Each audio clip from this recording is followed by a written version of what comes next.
नमस्कार साथियों। आज हम बात करेंगे 13वीं और 14वीं सदी के दो प्रमुख महान संतों की, जिन्होंने सत्य, प्रेम और भक्ति का प्रचार किया। फिर ऐसा क्या हुआ कि नानक का विचार धर्म बन गया, लेकिन कबीर का विचार सिर्फ संदेश रहा, धर्म क्यों नहीं बना? आइए इस इतिहास और उनके विचारों में समानता क्या है, फिर आखिर क्या कारण रहा कि नानक देव धर्म के प्रचारक बने और कबीर का संदेश केवल संदेश ही बनकर रह गया। सबसे पहले हमें जानना पड़ेगा कि कबीर और नानक, इनके जन्म में क्या अंतर था। आखिर कब जन्म कबीर का हुआ था, कब नानक का? तो हम देखते हैं 1398 ईस्वी में वाराणसी के पास कबीरदास का जन्म हुआ था। जिस समय देश की स्थिति क्या थी ऐतिहासिक रूप से, वो आप सब लोग जानते ही हैं। लेकिन इतना ज़रूर था कि कबीर एक महान संत थे, कवि थे और समाज सुधारक थे। और इसके साथ साथ सबसे बड़ी बात थी, इतने साहसी व्यक्ति थे कि जब सारी परिस्थितियां विपरीत थी तब वो अपनी बात कहने का साहस रखते थे, क्योंकि उनके अंदर जो कहने का भाव था वो आज भी हमें लगता है कि नवीन है, आज भी प्रासंगिक है। आज भी जब कोई ऐसा व्यक्ति निर्भीकता से बात करता है, जो आडंबरों की बात करे या पाखंड पर निरोध की बात करे, तो लगता है कहीं न कहीं कबीरदास जिंदा हैं। लेकिन ऐसे कबीरदास का कोई धर्म क्यों नहीं बन सका? और चर्चा में जुड़े रहिए। तो कबीर का एक पहला दोहा जो सामने आता है, कि उन्होंने कहा था साहस के साथ, बुरा जो देखन मैं चला, बुरा न मिलिया कोय, जो दिल खोजा आपना, मुझसे बुरा न हो। अब यहाँ पर मुझसे बुरा न कोय वाली बात जो है, तो ये नैतिक साहस की बात है। वो व्यक्ति जो सबसे पहले ये घोषणा कर देता है, सरेआम जो कहता है कि मेरे से ज़्यादा बुरा कोई हो नहीं सकता है, तो अपने अंदर झांकने की बात की है कि आप इस संसार में यदि हमें बुराई ही तलाश करनी है, तो सबसे पहले मैं उस बुराई को अपने अंदर तलाश करूं। दूसरी उन्होंने बात, जिससे उनके सारे लोग जो हैं, उस समय के लोग प्रशंसक के साथ साथ जो उनके विरोधी बने थे, बड़े खुलेआम उन्होंने कहा था, कबीरा खड़ा बाजार में सबकी मांगे खैर, ना का उसे दोस्ती ना का उसे बैर। इससे भी बढ़कर जब उन्होंने चुनौती दी थी उस पढ़े लिखे समाज को, बनारस जैसा नगर, उसके बाद में गंगा का किनारा, फिर भी एक व्यक्ति धर्म और आडंबर पर इतनी करारी चोट करता है कि जो आज 700 सालें बीतने के बाद भी हम और आप में साहस नहीं है। वो कहते हैं, पोथी पढ़ पढ़ जग मुआ, पंडित भया न कोय, ढाई अक्षर प्रेम का, पढ़े सो पंडित हो। इस प्रकार से कबीरदास जो हैं, पूरे समय अपना एकता की बात करते रहे और धार्मिक कट्टरता के भी विरोध में थे। और उन्होंने ऐसा नहीं था कि सिर्फ उन लोगों के लिए संदेश दिया हो जो ग्रस्त जीवन जीते थे, हालांकि वो इसके साथ साथ उन लोगों को भी चुनौती देते थे जो संत वेश में थे, अर्थात जो धार्मिक होने का नाटक करते थे। धार्मिक थे नहीं, क्योंकि वो कहते थे, माला फेरत युग भया, गया न मन का फेर, कर का मन का डाल दे, मन का फेर।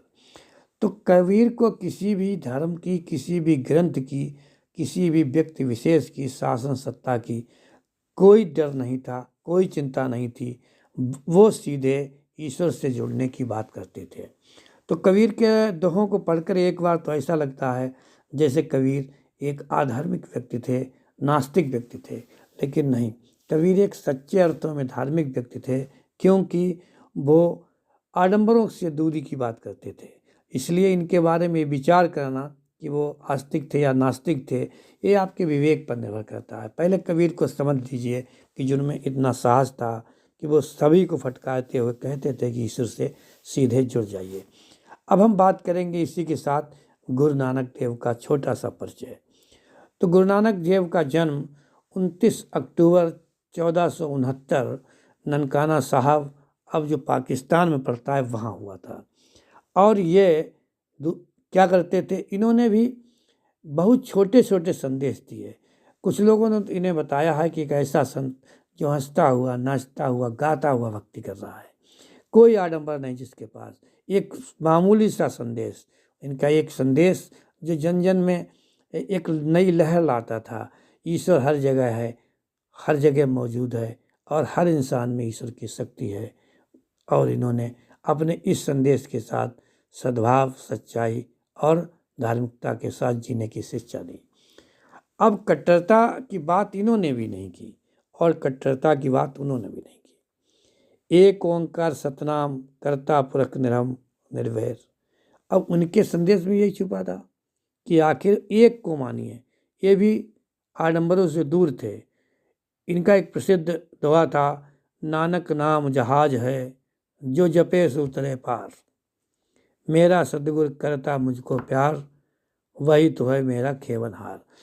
एक व्यक्ति में संपूर्ण सत्ता को समाहित करने की शक्ति गुरु नानक देव में थी। जिस प्रकार से कबीरदास केवल एक की बात करते थे और उसी प्रकार से नानक देव जी एक की ही बात करते थे। अब यहाँ धार्मिकता की अगर बात की जाए, प्रसंगों को जोड़ा जाए, तो ये भी बहुत आडंबर के खिलाफ थे, कबीरदास भी और गुरु नानक देव भी। तो आडंबरों से जो व्यक्ति निकल जाता है उसके पास सिर्फ एक ही बात बचती है कि वो मानवता के पक्षधर हो जाता है। अब महात्मा गांधी जी ने, हमारे देश के राष्ट्रपिता, उन्होंने आखिर कबीर के बारे में क्या कहा था। उन्होंने कहा, कबीर के दुए भारतीय समाज का दर्पण हैं, ये हमारी आत्मा को झकझोरते हैं। इतनी कटुवाणी, हालांकि इनकी भाषा पंचमेल खिचड़ी सदुक्कड़ी थी, लेकिन उनके अंदर खुला खुला संदेश देने वाला आज तक कोई भी संत नहीं हुआ है। तो गांधी ने कहा कि हमारी आत्मा को झकझोरते हैं। इसके बढ़कर महान क्रांतिकारी और आज़ादी की लड़ाई में प्रमुख भूमिका निभाने वाले सुभाष चंद्र बोस जी ने नानक जी के लिए क्या कहा था। गुरु नानक ने हमें सिखाया कि सच्चाई और परोपकार ही मानवता का आधार है। तो हमारे देश के जो महान लोग हैं वो सब कह के गए हैं कि इन लोगों की बराबरी का कोई व्यक्ति नहीं था। अब इनमें समानता क्या है और फिर इनमें भिन्नता क्या है। तो अगर हम समानता की बात करें तो कबीर और नानक दोनों ने ईश्वर को निराकार और सर्वव्यापी बताया। दोनों लोगों ने किसी भी स्वरूप का वर्णन नहीं किया है, किसी भी मूर्ति का, किसी भी स्थान विशेष का इन्होंने कोई महत्व नहीं दिया। इन्होंने ईश्वर की सत्ता मानी है तो वो निराकार रूप में मानी है। वो मानते हैं वो हर जगह है और जो हर जगह है उसकी मूर्ति नहीं बनाई जा सकती। दोनों ने कर्म, सच्चाई और सेवा पर जोर दिया। कबीर ने भी कहा था, सुख में सुमिरन सब करें, दुख में सुमिरन सब करें, सुख में करें न कोई, जो सुख में सुमिरन करें तो दुख का एक होए। बहुत पीछा इसका बड़ा गहरा संदेश था कि सभी लोग जो हैं उस परमात्मा की शरण में जब पहुंचना चाहते हैं जब उन पर कोई कष्ट हो। जबकि कबीर कहते हैं, राह तो इस तरह के होने चाहिए कि हमेशा जब हम सुखी जीवन जी रहे हों तब उस परमात्मा को याद करें, क्योंकि इसके बाद दुख का आना ही ना हो। अब वहीं गुरु नानक देव भी क्या कहते हैं, सच्चा साहब एक तू होर झूठी सब चंगिया। अब नानक जी कह रहे हैं कि एक सच्चा साहब है और जितने बंधन हैं, जितने भी मतांतर हैं, वो सारे के सारे झूठे हैं। अब इनके विचारों में भिन्नता क्या थी। कबीर ने अपने विचारों को स्थापित करने के लिए किसी संस्थान का निर्माण नहीं किया और वो समाज के बंधनों से परे थे। तो कबीर की ये विशेषता बनी बाद में, जो कि उस समय तो ये लगा था कि कबीरदास जो है समाज से अलग चल रहे हैं, लेकिन उनका समाज से चलना, उनकी अलग चलना एक विशेषता बन गए। अर्थात उन्होंने कोई संस्था, कोई ऐसा धार्मिक समूह नहीं बनाया जो कबीर के साथ में जुड़ा हो। ये बात अलग है, कबीर की मृत्यु के कई सालों बाद आज देश में बहुत से पंथ ऐसे हैं जो अपने को कबीरवादी, कबीरपंथी या कबीर को अपना साहेब मानते हैं। दूसरी ओर गुरु नानक ने अपने विचारों को एक सामुदायिक रूप दिया। उन्होंने लंगर और संगत की परंपरा शुरू की। अर्थात उनके विचारों से सहमत लोग इकट्ठे होते थे, भोजन की व्यवस्था होती थी और एक संगत का मतलब है साथ, साथ का मतलब है सत्संग। अर्थात अपनी शिक्षाओं की चर्चा के लिए अपने समय में ही इन्होंने व्यवस्था कर दी थी। लोग इकट्ठे होते थे और इनकी बात को सुनते थे। और जब लंगर की प्रथा शुरू हुई, फिर उसके लिए पैसे की भी आवश्यकता पड़ी, तो समाज से ही वहाँ पर पैसा दान दिया जाता था और लंगर चलता था। अब उनकी इसी कारण से नानक देव की शिक्षाएं थीं वो संगठित रूप में फैली। धीरे धीरे उनका प्रचार जन जन तक पहुंचा। और कबीर को समझने के लिए वही व्यक्ति समझ सका जो पढ़ा लिखा था, क्योंकि कबीर के संदेश या तो जनश्रुतियों में थे, कहावतों में थे, या फिर जो उनके शिष्यों ने लिखा था उसमें थे। तो 13वीं सदी में भारत में शिक्षा का स्तर क्या था, कौन लोग पढ़े लिखे थे, ये सभी बातों से आप अवगत हैं, क्योंकि कबीर की इतनी कट सच्चाइयाँ थीं। जो उस समय पढ़े लिखे लोग थे वो भी सीना तान के उस बात को नहीं बता सकते थे, इसलिए इनका प्रचार धीरे हुआ, नानक का प्रचार तेज हुआ। अब हम जाते हैं कि एक बार कबीर और गुरु नानक की शिक्षाओं का एक मुसलमान और एक हिंदू ने परीक्षण किया। ये एक कथा है कि दोनों को जानने के लिए दोनों धर्मों के, हिंदू और मुस्लिम धर्म के व्यक्ति इकट्ठे हुए और कबीर ने उत्तर दिया कि आखिर वो जानना चाहते थे कि कबीर किसके पक्षधर है, आखिर कबीर का रुझान किस धर्म की ओर है। क्योंकि जैसा कि बताया जाता है, हम लोगों ने सुना है, हमने पढ़ा है, कबीर का लालन पालन नीमा और नीरू नाम के जुलाहिन किया था। तो इन पर लोगों का आक्षेप था, लोगों का आरोप था कि ये मुस्लिम समाज में पले हैं, हो सकता है मुस्लिम समाज को ज़्यादा वरीयता देते हों या अपने को मुस्लिम मानते हों, इसीलिए ये हिंदू धर्म के विषय में कटु बातें कहते हों। लेकिन जब उस व्यक्ति ने परीक्षण करना चाहा तो वो कबीर के पास पहुंचा, तो कबीर ने उत्तर दिया था, हिंदू कहे मोए राम प्यारा, तुरक कहे रहमाना, आपस में दो लड़े मरम न कोई जाना। अब यहीं से सिद्ध होता है कि कबीरदास निष्पक्ष रूप से बीच में खड़े थे, ना वो हिंदुओं के पक्षधर थे, ना वो मुस्लिमों के पक्षधर थे, वो सिर्फ और सिर्फ मानवता के पक्षधर थे। अब इसी कथा में एक कथा और जुड़ी है कि किसी ने फिर नानक की परीक्षा लेनी चाहिए कि नानक देव जी किस धर्म को ज़्यादा वरीयता देते हैं, क्योंकि सिख धर्म तो बाद की बात है, पहले हिंदू और मुस्लिम की ही बात करते हैं। तो उन्होंने नानक से पूछा जाकर, तो उन्होंने कहा ना कोई हिंदू ना कोई मुसलमान। उन्होंने सिरे से ही इसको खारिज कर दिया कि मेरे लिए ना कोई हिंदू है ना कोई मुसलमान है, और जब आपको भी सच्चे परमात्मा के दर्शन हो जाएंगे, अर्थात आपके अंदर वो भाव जागेगा, तो आपको लगेगा कि आखिर कोई ना हिंदू है ना मुसलमान है। अब हम बात करें कि आखिर नानक हमसे कहना क्या चाहते थे, तो नानक का एक प्रमुख संदेश था जो जन जन को बहुत भाता था। वो कहते थे कि कभी भी ऐसा कोई काम ना करो जो आपको परमात्मा के दरबार में जाकर के लज्जित होना पड़े। ये संदेश इतना व्यापक हो गया कि लोग कड़ी की तरह इनसे जुड़ते चले गए। अब हम संस्थागत संरचना पर अगर चर्चा करें तो आप पाएंगे कि सिख धर्म को गुरु नानक के बाद अन्य 9 गुरुओं ने भी आगे बढ़ाया। गुरु ग्रंथ साहब ने इनके विचारों को संकलित किया। तो जो सिख धर्म बना था, उस सिख धर्म से क्या हुआ था, इन्हें 9 गुरु आगे, ये पहले थे, उसके बाद 9 गुरु और मिले, एक पुस्तक का रूप ले लिया इनके विचारों को। और इनके विचार हैं, बाद में इसमें और लोगों के भी विचार जुड़े होंगे, जबकि कबीरदास का विचार सिर्फ उन्हीं लोगों के माध्यम से जीवित हैं जो कबीरदास की बात को समझते थे या कबीरपंथी बन गए थे। अब इनका कोई भी ग्रंथ भी ऐसा नहीं है जो धार्मिक ग्रंथ हो।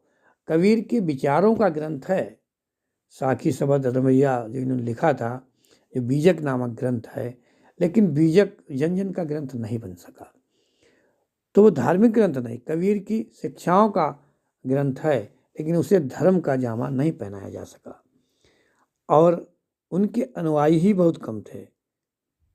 लेकिन कबीरदास का धर्म संगठित धर्म नहीं बन सका। लेकिन आगे अगर हम बात करें तो कबीर का संदेश सभी के लिए था, इसलिए वह एक जाति, धर्म या समुदाय या संस्थान का मोहताज नहीं था, जबकि नानक का धर्म संगठित होने के कारण एक समुदाय का रूप ले चुका था।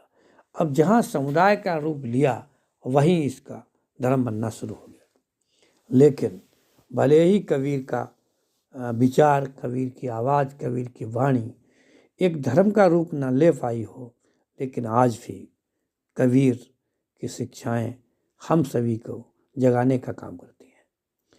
अगर दोनों की उपयोगिता की बात की जाए कि आखिर कौन उपयोगी है, तो आज के युग में कबीर और नानक दोनों के विचार प्रेम, सत्य, अहिंसा, एकता और त्याग का पाठ पढ़ाते हैं। क्योंकि चेतावनी उनकी थी कबीरदास की, बुरा जो देखन मैं चला बुरा मिला न कोई। उसी प्रकार गुरु नानक देव जी ने कहा था कि हम सब मूल को समझें। पवन गुरु पानी पिता माता धरत मात।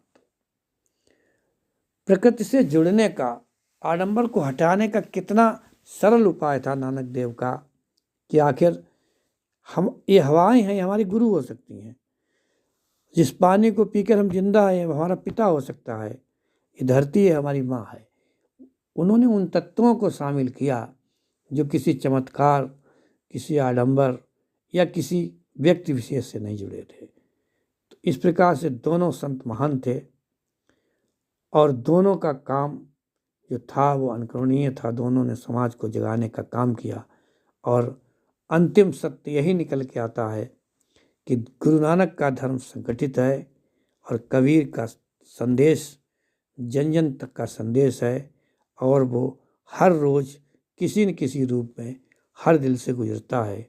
दोनों ने मानवता को एक बहुत अच्छा रास्ता दिखाया और इसको आज भी कहीं पर तुलनात्मक अध्ययन किया जाए कि धर्म बड़ा हुआ या कबीर का संदेश, तो यहाँ पर तुलना नहीं की जा सकती है।